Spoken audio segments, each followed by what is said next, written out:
I was alone when it happened, holed up in the off-campus rental I shared with 3 other people. Andrea, Janie, and Mark had all gone home for the holidays, scattering across states to be with family. I didn't mind staying behind. Food? Check. Heat? Check. Nothing demanding my attention? Check.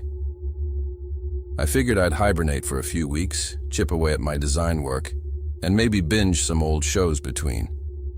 Friday nights started out ordinary, but by the time the sun slipped behind the trees, the snowstorm outside had reduced the roads to near white tracks. The cold crept through the windows in a way that made them hum. I made something simple for dinner, probably leftover pasta and a microwaved veggie mix, then locked up like always and headed to my room. My little workspace was set, laptop, drawing tablet, half-finished mock-ups, and then my laptop froze. Not the rainbow wheel kind of freeze. It just stopped.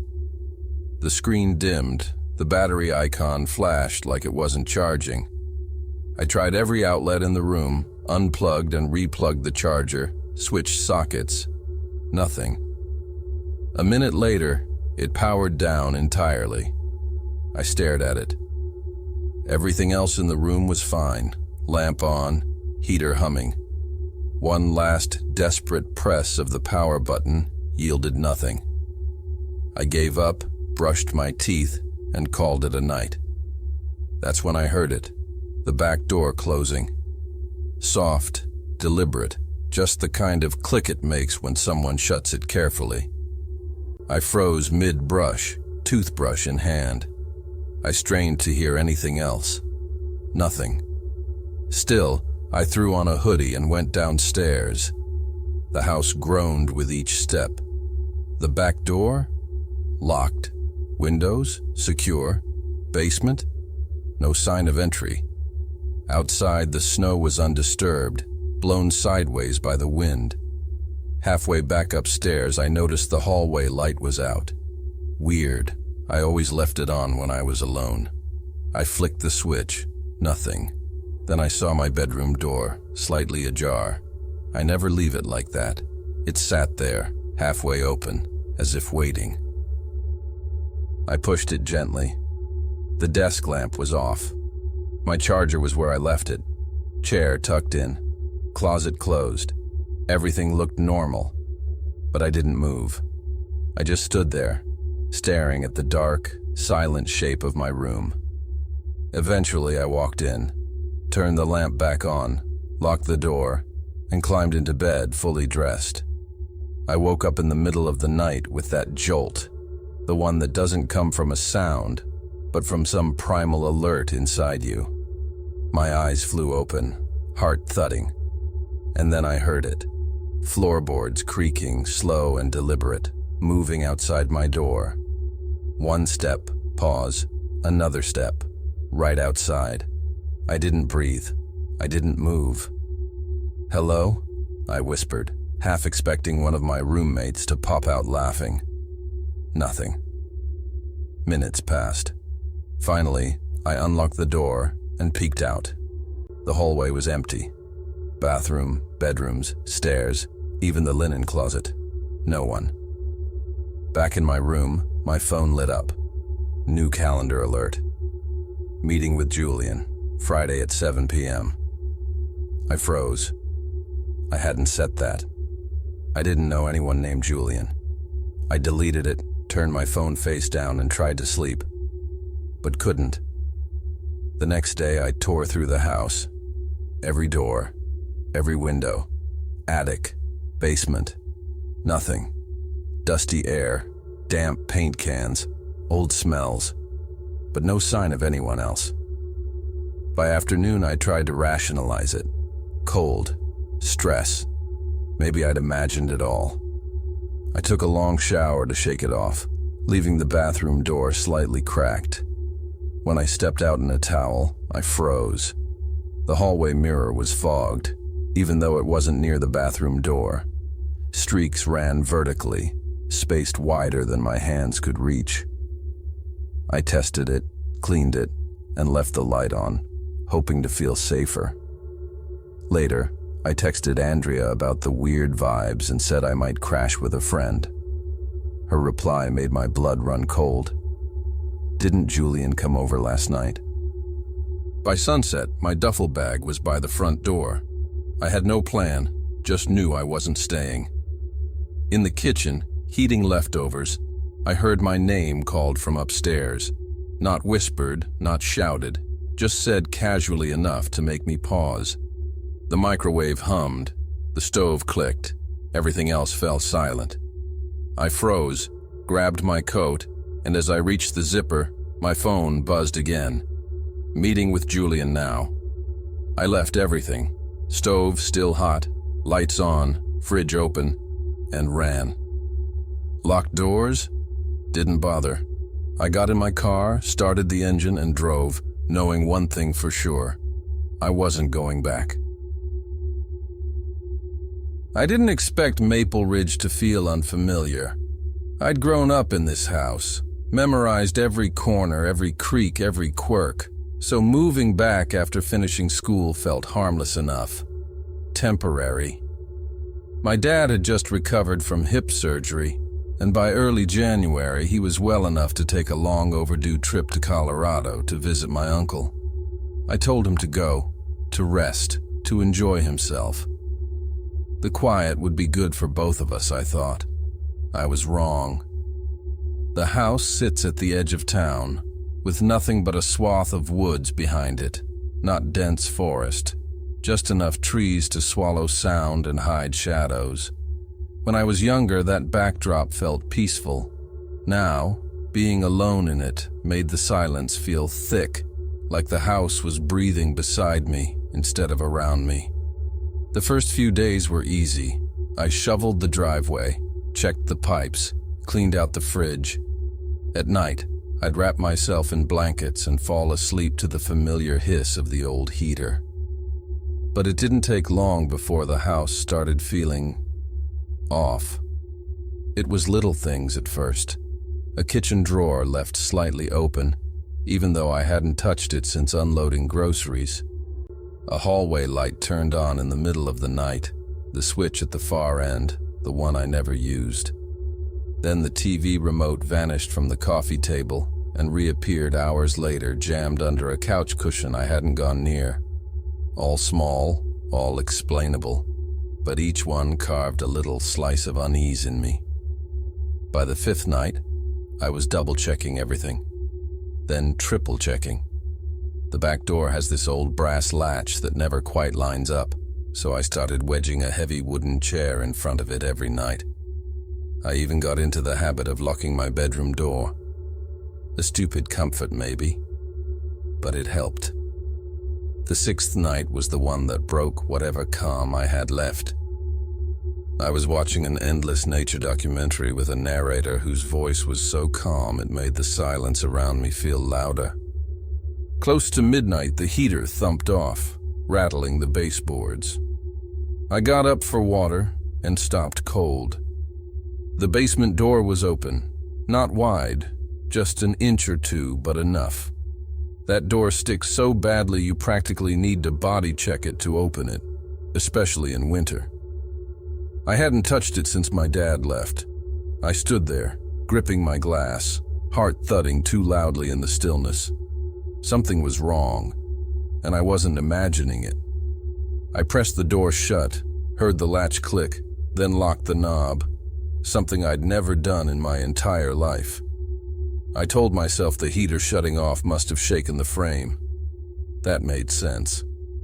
Kind of. Enough to get me upstairs, at least. But sleep was hopeless. Every time I drifted off, tiny sounds tugged me awake. A soft groan in the hallway, a faint shuffle. Not constant, but intentional enough to keep my nerves buzzing. Around 4, I finally passed out with my lamp still glowing. When I came downstairs the next morning, the basement door wasn't cracked open. It was wide open. A wave of cold air drifted up from the darkness, carrying a damp, stale smell, like wet clothes left in a sealed box for too long. I stood at the bottom step, staring, trying to convince myself to go down the stairs. I didn't. Instead, I called my Uncle Henry. He arrived 15 minutes later carrying a mag light and, inexplicably, a toolbox. "Probably an animal," I said, even though I didn't believe it. We went down together. I stayed close enough to grab his jacket if I needed to run. We didn't make it far. In the back corner, behind the furnace, someone had made a nest, a filthy sleeping bag, food wrappers arranged in a pile, one of my dad's jackets, and a metal dog bowl filled with water, like someone had been trying to keep their little hideout tidy. Henry didn't speak at first. He just stared, jaw tightening. Then he walked to the old basement hatch, the one that opened to the backyard, and found it slightly cracked. Just enough for someone to slip through. He closed it and nailed it shut with a handful of rusty nails. I told myself that was it. A drifter passing through. A one-time incident. Problem solved. But that night, around 2 a.m., I heard footsteps on the first floor. Heavy, deliberate ones, not settling wood, not the heater. Someone walking. I didn't hesitate. I locked my bedroom door, grabbed my phone, and whispered to the dispatcher while holding my breath. Sirens arrived minutes later. I listened to the officers shout, boots pounding across the floor. They found him. A man in his 30s, silent, filthy, hiding behind the boiler in the laundry room. In his bag were kitchen knives and one of my dad's flashlights. He'd been there for days, maybe longer. I packed a bag and left that night. And even now, I still can't sleep in silence. Something about quiet feels too close to footsteps. If you asked me when everything started to slide off the rails, I'd tell you it was the second night of that storm, though the whole week had already felt like a dare from the universe. We'd been renting off a quiet stretch of road in Havre Hill, just a few miles outside Billings. Quiet in summer, sure, but in early January, the place looked like it had been dropped into the middle of a snow globe. Someone wouldn't stop shaking. The snow hadn't let up in days. It had piled so high along the porch and driveway that I had to shovel just to nudge the front door open. Every house on the block looked half swallowed. That night I was lying on the mattress in the living room, my temporary nest, while my roommate was out of state, mindlessly scrolling my phone. The kind of scrolling where you don't even process what you're watching anymore. And then it happened. The back gate creaked. Not a slam, not a rattle, just that slow, strained squeak I knew too well. We had this old wooden fence with rust-bitten hinges and a metal latch that stuck every time it was cold. I could recognize that sound in my sleep. I paused the video, sat up a little, told myself the wind had caught it, or maybe a clump of ice slid off one of the branches by the yard. Still, something in me was already standing. I walked into the kitchen, the only room with a window facing the backyard. The glass was pitch black, not nighttime black, but empty black. The porch light had gone out weeks earlier, and we'd just never bothered to replace the bulb. I tried the switch anyway. Nothing. That's when my phone buzzed. I figured it was my roommate Harper checking in, but it wasn't her.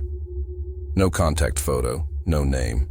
Just a number I didn't recognize and a message that made my stomach drop. You should lock the back door. For a moment, I thought my eyes were playing tricks on me.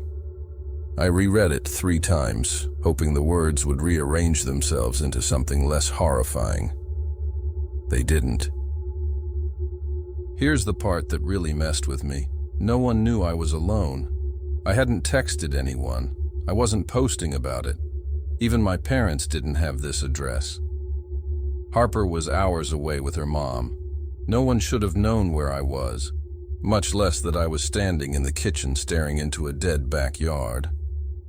I walked to the back door, my breath shallow. It was still locked, bolt and all. But the key I always left in the lock, the same key I used every time I brought in groceries or let the mailman in, was gone. Just gone. My hand froze over the knob. Maybe I'd pulled it out earlier without thinking. Maybe it was in my coat pocket. But I never moved that key. Not once. Then my phone buzzed again. Too late. My chest cinched so tight it felt like my ribs were closing in. Something was wrong. Something was already inside this night with me, and I didn't know where. I spun around, scanning every shadow in the kitchen, every doorway, every inch of the hall. Nothing looked different, but everything felt different. Like the house had shifted into some new, hostile version of itself. Too many windows, too many blind spots. I felt suddenly visible, like something was watching me breathe. I raised my phone to call the police, my hands shaking so hard I nearly dropped it. Before I even tapped the screen, the third message came through. Nice mattress. That one hit harder than the others. It felt personal, like a whisper right next to my ear.